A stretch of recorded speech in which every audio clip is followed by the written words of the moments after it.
Hello friend, स्वागत है मेरी आज की इस न्यू वीडियो में। सो गाइस, वीडियो को पूरा देखना। अगर चैनल पर पहली बार आए हो तो चैनल को सब्सक्राइब जरूर कर लेना। तो चलिए आज की इस वीडियो को शुरू करते हैं। रामायण काल में जब भगवान राम, माता सीता और छोटे भाई लक्ष्मण जी वनवास काट रहे थे, तो वे वन में एक स्थान से दूसरे स्थान पर भटकते हुए ऋषि, मुनियों की सेवा और सहायता करते थे, और साथ ही साथ उनकी पूजा, अर्चना और तपस्या को भंग करने वाले राक्षसों को दंडित करते थे, और इस तरह उनकी रक्षा भी करते थे। इस कारण अब राक्षस ऋषि, मुनियों को परेशान नहीं करते थे। भगवान राम माता सीता और लक्ष्मण जी सहित वन में घूमते घूमते पंचवटी नामक स्थान पर पहुँचे। ये स्थान उन्हें बहुत ही रमणीय लगा, और उन्होंने वनवास के अंतिम वर्षों में यही रहने का निश्चय किया। उन्होंने पंचवटी में गोदावरी नदी के तट पर अपने लिए एक छोटी सी कुटिया बनाई, और फिर वही समय व्यतीत करने लगे। वनवास का समय शांतिपूर्ण तरीके से बीत रहा था। पहले की तुलना में राक्षसों का आतंक भी कम हो चुका था। इसी दौरान राक्षस कन्या शूर्पणखा वन भ्रमण को निकली और घूमते घूमते गोदावरी नदी के पास पंचवटी पहुंची, और वहां उन्होंने भगवान राम को देखा और उनके गौरवर्ण और सुंदर रूप को देखकर उन पर मोहित हो गई। शूर्पणखा ने सुंदर सा रूप धारण किया, और वो भगवान राम के पास जाकर बोली कि हे राम, आपसे विवाह करना चाहती हूँ। तब प्रभु श्री राम ने ये कहते हुए ये प्रस्ताव ठुकराया कि वे विवाहित है, और उनकी धर्मपत्नी सीता उनके साथ ही है। और ये कहकर उन्होंने अपनी पत्नी सीता की ओर इशारा किया। तब उन्होंने लक्ष्मण जी के साथ ठिठोली करने की मंशा से शूर्पणखा से कहा कि मेरा एक छोटा भाई है, वह भी मेरी ही तरह सुंदर रूप और शरीर सौष्ठव रखता है, और जो वन में अकेला भी है, तो आप उनके पास अपना प्रेमपूर्ण विवाह प्रस्ताव ले जाए, आपकी मनोकामना पूर्ण हो जाएगी। तब शूर्पणखा अपनी विवाह की इच्छा लेकर लक्ष्मण जी के पास गई, और उन्हें अपनी विवाह करने की इच्छा जताई, तो लक्ष्मण जी ने उनका मजाक उड़ाते हुए कहा कि मैं तो अपने भैया और भाभी का दास हूं, और अगर तुम मुझसे विवाह करोगी तो तुम्हें भी उनकी दासी बनकर रहना होगा। शूर्पणखा ने इसे अपना अपमान माना और ये सोचकर माता सीता पर हमला कर दिया कि अगर सीता की मृत्यु हो गई तो राम मुझसे विवाह करने के लिए तैयार हो जाएंगे। तब लक्ष्मण जी ने क्रोध में आकर शूर्पणखा पर प्रहार किया और अपनी तलवार से उसके नाक काट दिए। इस प्रकार के अनपेक्षित प्रहार से वह दर्द और अपमान भरे मन से अपने भाई खर और दूषण के पास गई, और अपने राक्षस भाइयों से बदला लेने के लिए कहा। शूर्पणखा अपने राक्षस भाइयों खर और दूषण के पास जाकर राम और लक्ष्मण से युद्ध करने के लिए उकसाया, और कहा कि मेरे इस अपमान का बदला लो। तब खर और दूषण ने राम और लक्ष्मण पर हमला किया, परंतु दोनों ही राम और लक्ष्मण द्वारा मारे गए। खर और दूषण की मृत्यु के बाद शूर्पणखा और भी ज्यादा अपमानित महसूस करने लगी, और पहले से भी ज्यादा क्रोध से भर गई। इस कारण वो राक्षसों के राजा और अपने बड़े भाई लंकापति रावण के पास गई, और रावण रावण कहकर इस प्रकार कराहती और चीखती हुई अपनी कथा सुनाई। साथ ही साथ सीता की सुंदरता का भी बखान किया, और रावण को अपने अपमान का बदला लेने के लिए युद्ध करने के लिए उकसाया। सीता के रूप और लावण्य का विस्तृत वर्णन सुनकर रावण के मन में कुटिल विचार आ गए। साथ ही साथ वह राम और लक्ष्मण की वीरता से भी प्रभावित हुआ, और समझ गया कि इन दोनों के समीप रहते हुए वह सीता का कुछ नहीं बिगाड़ पाएगा। वह शूर्पणखा के अपमान का बदला लेने से ज्यादा सीता के लिए लालायित था। अपनी महत्वाकांक्षा को पूर्ण रखने के लिए रावण अपने पुष्पक विमान में बैठकर राक्षस मारीच के पास गया। मारीच ने तप द्वारा कुछ ऐसी शक्तियां प्राप्त कर ली थी जिससे वह कोई भी रूप धारण कर सकता था, और इसी शक्ति के आधार पर वह पहले कुटिलतापूर्ण क्रियाकलाप करता था, परंतु वह अब वृद्ध हो चुका था, और अब वह अपनी शेष आयु के साथ ये सब बुरे काम छोड़कर ईश्वर भक्ति में लग गया था।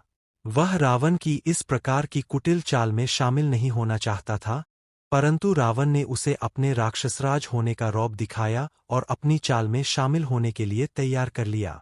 वास्तव में मारीच इस कुकृत्य के लिए इसलिए तैयार हुआ क्योंकि उसे पता था कि उसकी मृत्यु तो निश्चित है, क्योंकि अगर वो ये कार्य नहीं करता है तो रावण उसे मार डालेगा, और यदि करता है तो भगवान राम उसका वध कर देंगे।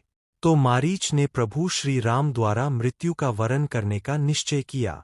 रावण ने अपनी कुटिल बुद्धि से मारीच से कहा कि वह एक सुनहरा हिरन का रूप धारण करके सीता को लालायित करें। तब मारीच ने सुनहरे हिरन का रूप धारण किया और माता सीता को लालायित करने के प्रयास करने लगा। माता सीता की दृष्टि जैसे ही उस सुनहरे हिरन पर पड़ी, उन्होंने भगवान राम से उस सुनहरे हिरन को प्राप्त करने की इच्छा जताई।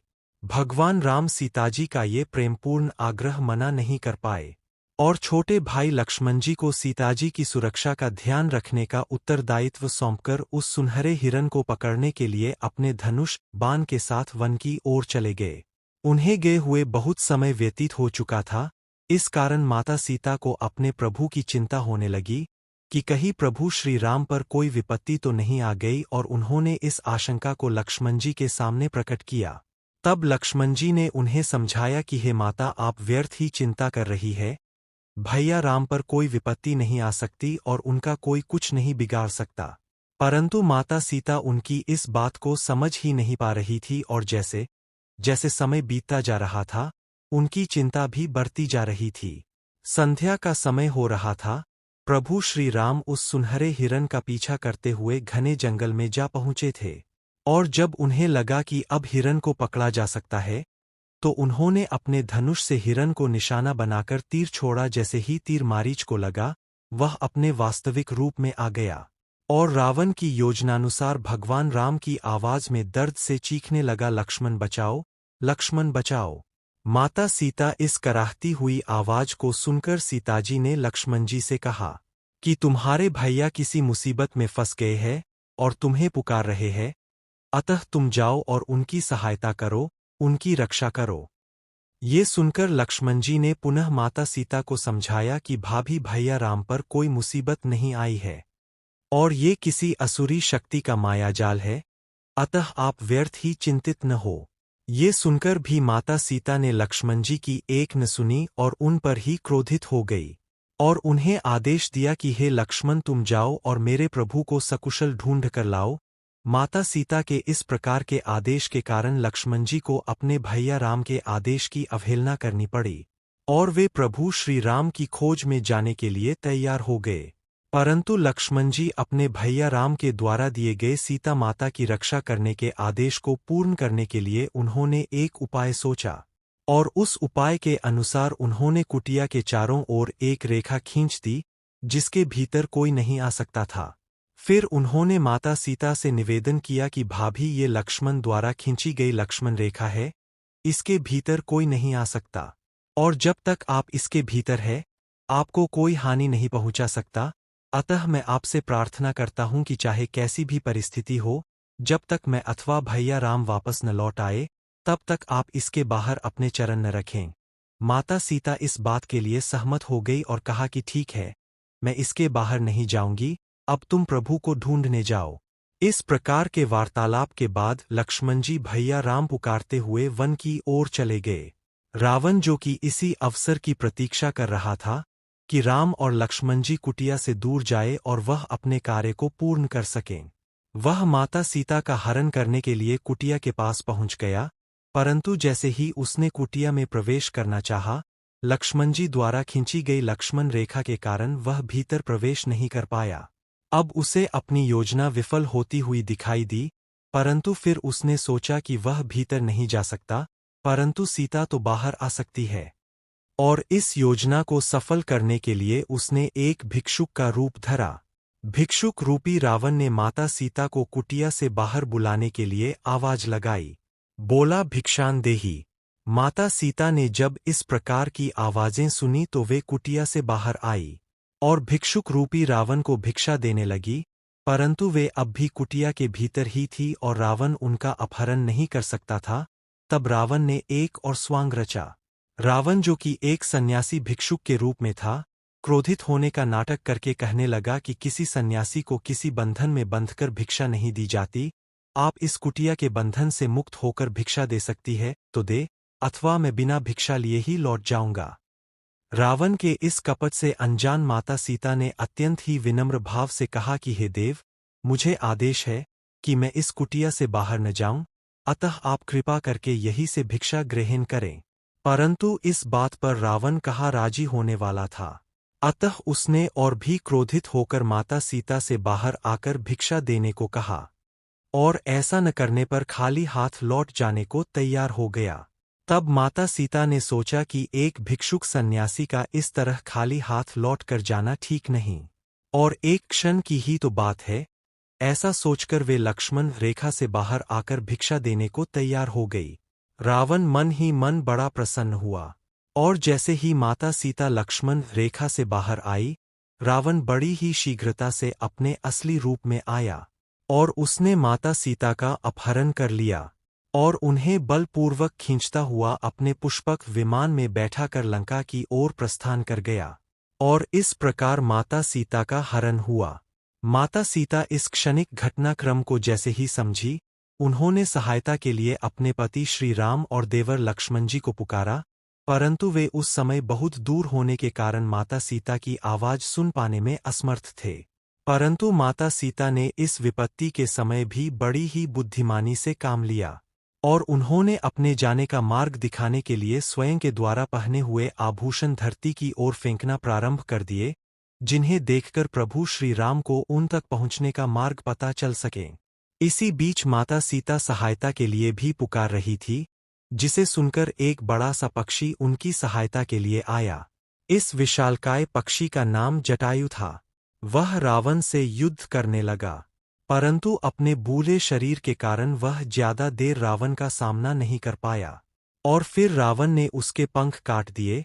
इस कारण वह धरती पर गिर पड़ा और कराहने लगा। दूसरी ओर भगवान राम और लक्ष्मण जी वन में मिल चुके थे, और लक्ष्मण जी ने उन्हें बताया कि भाभी ने आपकी कराहती हुई आवाज सुनी और स्वयं को छोड़कर आपके रक्षा के लिए मुझे यहाँ आने के लिए विवश कर दिया। तब भगवान राम और लक्ष्मण जी समझ गए कि ये जरूर कोई असुरी शक्ति का मायाजाल है, और सीताजी अभी संकट में है। और इस प्रकार का विचार आते ही वे दोनों कुटिया की ओर दौड़ पड़े।